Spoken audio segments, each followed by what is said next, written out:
আন্তঃৰাষ্ট্ৰীয় স্কেটিং চেম্পিয়নশ্বিপত অসমৰ খেলুৱৈৰ পদক জয়। দিছপুৰত ভাৰতক প্ৰতিনিধিত্ব কৰা অসমৰ 6 গৰাকী খেলুৱৈক সম্বৰ্ধনা। অসম স্পীড স্কেটিং সন্থাৰ শুভেচ্ছা।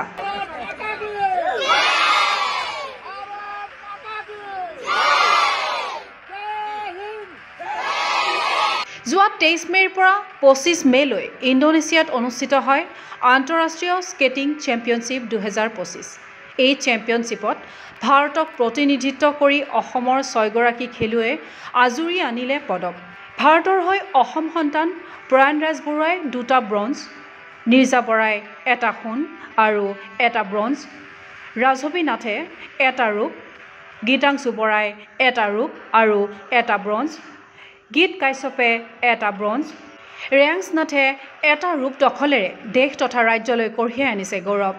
দেওবাৰে এইসকল পদকজয়ী খেলুৱৈক দিছপুৰৰ ৰুদ্ৰসিংহ ৰোল বল গ্ৰাউণ্ডত সম্বৰ্ধনা জনালে অসম স্পীড স্কেটিং সন্থাই। তদুপৰি দলটোৰ প্ৰশিক্ষকৰ দায়িত্ব পালন কৰা ৰামু বৰদলৈকো সন্মানিত কৰিলে ৰাজ্যিক সন্থাই।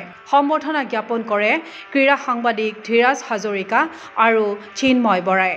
সম্বৰ্ধনা গ্ৰহণ কৰি আনন্দিত হৈ পৰিল আন্তঃৰাষ্ট্ৰীয় স্কেটিং চেম্পিয়নশ্বিপত পদকজয়ী অসমৰ 6 খেলুৱৈ।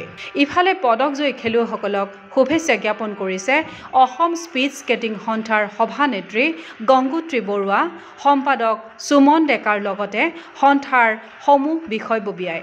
ক্ৰীড়া অনুৰাগীৰ আশা আন্তঃৰাষ্ট্ৰীয় পৰ্যায়ত অসমৰ স্কেটিং খেলুৱৈৰ এই যাত্ৰা হওক অপ্ৰতিৰোধ। News desk report, GoGo' sports any.